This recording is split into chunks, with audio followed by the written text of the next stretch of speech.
मौर्य साम्राज्य। मौर्य सम्राटों की उपलब्धियों के बारे में एक लेख लिखिए। मौर्य चक्रवर्तिகள் அவங்கள பற்றி ஒரு கட்டுரை எழுது।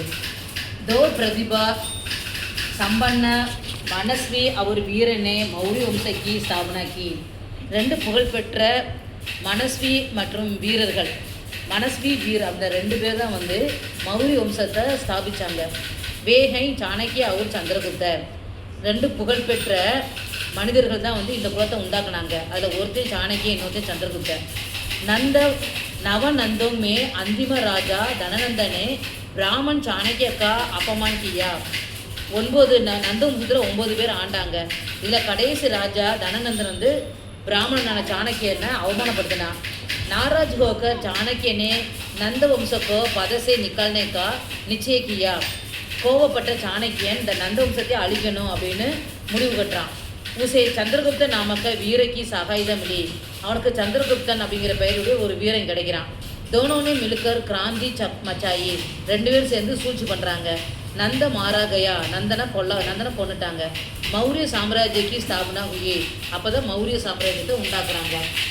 சந்திரகுப்தனே अपने वीरता से सारे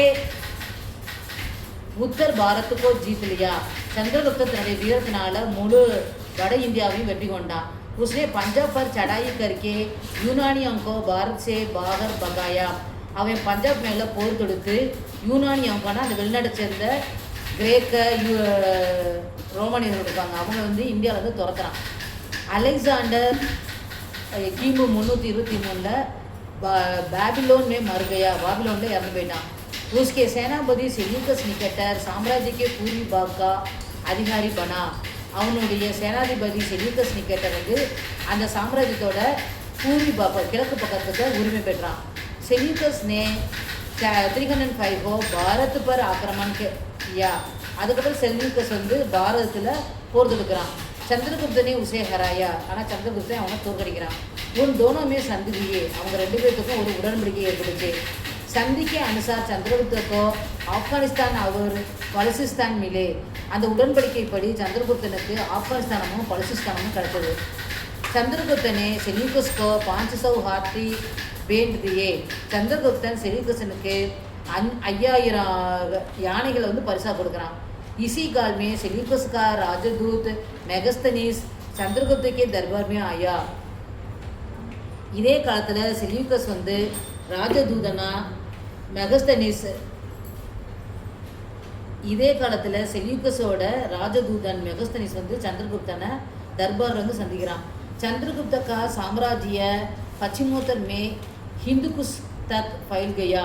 சந்திரகுப்தனுடைய சாம்ராஜ்யம் வந்து மேற்கத்திய, அதாவது வடமேற்கில் ஹிந்துகுஸ் அப்படிங்கிற மலை வரைக்கும் பரவி இருந்துச்சு.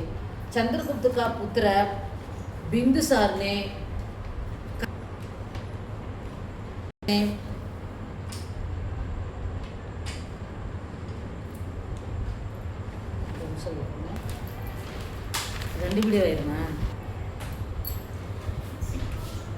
சந்திரகுப்தனே உசே ஹராயா. சந்திரகுப்தன் அவனை தோற்கடிக்கிறான். உன் தோனமே சந்தி हुई. அவங்க ரெண்டு பேர்த்துக்கும் ஒரு உடன்படிக்கை வந்துச்சு. சந்திக்கு அனுசார் சந்திரகுப்தக்கோ ஆப்கானிஸ்தான் और பலுசிஸ்தான் मिले. உடன்படிக்கையின்படி சந்திரகுப்தனுக்கு ஆப்கானிஸ்தானமும் பலுசிஸ்தானும் கிடச்சிச்சு. சந்திரகுப்தனே செல்யூக்கஸுக்கு 500 हाथी भेंट दिए. சந்திரகுப்தன் செல்யூக்கஸுக்கு 500 யானைகளை பரிசாக கொடுக்குறான். இசி காலமே செல்யூக்கஸ் கா ராஜதூத். இதே காலத்தில் செல்யூக்கஸோட அரச தூதுவன் மெகஸ்தனிஸ் வந்து சந்திரகுப்தக்கு தர்பார்மே ஆயா. சந்திரகுப்தனுடைய தர்பாருக்கு வந்தான். சந்திரகுப்த கா சாம்ராஜ்ய பச்சிமோத்தர் மே ஹிந்துகுஸ் தக் ஃபைல் கயா. சந்திரகுப்தனுடைய ஆட்சி வந்து வடமேற்கில் ஹிந்துகுஸ் மலை வரைக்கும் பரவி இருந்துச்சு. சந்திரகுப்த கா புத்திர பிந்துசாரனே கலிங்கக்கோ சோட்டுக்கர்.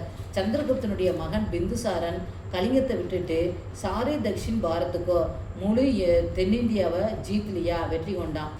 அடுத்து 273 232 வந்து வரைக்கும் சந்திரகுப்த மௌரியக்கா போத்தா அசோக் ஏக் மகான் சம்ராட் பனா. சந்திரகுப்தனுடைய பேரன் தான் அசோகன். அவன் தான் வந்து ஒரு மிகப்பெரிய சக்கரவர்த்தியாக மாறுறான். லோகேக்கு படா வீர் பீத்தா. அவன் பெரிய வீரன். उसने सम्राट बनने के बाद देवनाम प्रियदर्शी आदि उपाधियों धारण कर ली. அதுக்கப்புறம் சக்கரவர்த்தி ஆன பிறகு இந்த அசோகனுக்கு 2 பேர் கிடைக்குது. தேவனாம் பெரிய பிரியதர்ஷி அப்படிங்கிற 2 பேர் பட்ட பேர் கிடைக்குது. உசினே காஷ்மீர்கோ ஜித்துக்கர் ஸ்ரீநகருக்கோ பசாயா, அவன் தான் காஷ்மீரை வென்று ஸ்ரீநகர்ங்கிற ஒரு ஊரை உண்டாக்குறான். உஸ்னே கலிங்க பர் ஆகிரமன் கியா, கலிங்க நாட்டு மேலே போர் தொடுக்கிறான். பயங்கர யுத்த ஹுவா, பெரிய போராட்டம் நடக்குது. லாக்கோங் லோக் மாரே கையே, லட்சக்கணக்கான மக்கள் கொல்லப்படுறாங்க. அந்தமே அசோகி ஜீத் ஹுயி, கடைசி அசோகன் வெற்றி பெறான். யுத்தக்கே புரே பரிணாமக்கோ தேகுக்கர், யுத்தத்தோட ரொம்ப மோசமான விளைவுகளை பார்த்துட்டு அசோக் பகுத் துக்கி ஹுவா, அசோக் ரொம்ப துக்கப்பட்டான். உஸ்னே ஆகேசே யுத்தனா கர்னேக்கா நிச்சயக்கர் லியா, அதுக்கப்புறம் யுத்தம் பண்ண மாட்டேன் அப்படின்னு முடிவு பண்ணுறான். பக்கு சமஜ் கயா கி தர்ம விஜயகி சப்சே படி சீஜ் கை, அதாவது நீதி தர்மத்தை நிலைநாட்டுறது தான் உண்மையான வெற்றி அப்படின்னு நினைக்கிறான். உஸ்னே பௌத்த தர்மக்கோ அப்பனா லியா, அவன் புத்த தர்மத்தை ஏற்றுக்கிறான், புத்த கொள்கையை ஏற்றுக்கிறான். உஸ்னே ஸ்ரீலங்கா मर्डोनिया मिस्र आदि देशों को बौद्ध भिक्षुओं को बेचकर बौद्ध धर्म का प्रचार किया. இவன் பௌத்த கொள்கையை பின்பற்றி பிக்ஷுவாக மாறுறான். இவனையும் பின்பற்றி நிறைய பேர் புத்த பிக்ஷுவாக மாறுறாங்க. அவங்க எல்லாம் ஸ்ரீலங்கா, மேரிடோனியா அந்த மாதிரி வெளிநாடுகளுக்கெல்லாம் சென்று இந்த புத்த கொள்கையை பரப்புகிறாங்க. சட்டானும் அவர் கம்பவுமே பௌத்த தர்மக்கு சித்தாந்தம்கோ அங்கித்து கியா, பாறைகள்லையும் இரும்பு தூண்கள்லையும் புத்தரோட கொள்கைகளை குறித்து வைக்கிறாங்க. सारनाथ का स्तंभ, रांची का स्तूप आदि उस समय का कला के अंतिम नमूने है. சாரநாத்தில் இருக்கிற தூணும் ராஞ்சிங்கிற இடத்துல இருக்க ஸ்தூபங்களும் இதுக்கு சான்று. அசோக் கிசிவி தர்மசே நஃபரத் நகி கர்த்தா, அசோகன் எந்த ஒரு சமயத்தையும் வெறுக்கலை. பக்கு பிரஜா பாலக் ராஜா தான், மக்களுக்கு ரொம்ப பிரியமான ஒரு ராஜாவாக இருந்தான். சக்திசாலி ராஜா ஹோனே பர்பி, ரொம்ப சக்தி உடையவனாக இருந்தால் கூட உஸ்னே அஹிம்சா ஒரு சாந்திக்கா மார்க்க அப்பனாயா, அவன் அஹிம்சையும் அமைதியையும் தன்னுடைய வழியாக எடுத்துக்கிட்டான். இனி சிரேஷ்ட குணங்கி காரன், இந்த சிறந்த குணத்தினால வக் மகான் சம்ராட் மானா ஜாத்தாகை, அவன் மிகப்பெரிய சக்கரவர்த்தியாக எண்ணப்பட்டான். இதில் அசோக ஸ்தூபி இருக்கு இல்லையா, சாரநாத் ஸ்தம்ப, அதுக்கப்புறம் ராஞ்சிகா ஸ்தூபி, இதெல்லாம் இங்கே வச்சுருக்காங்க. கட்டுலாம்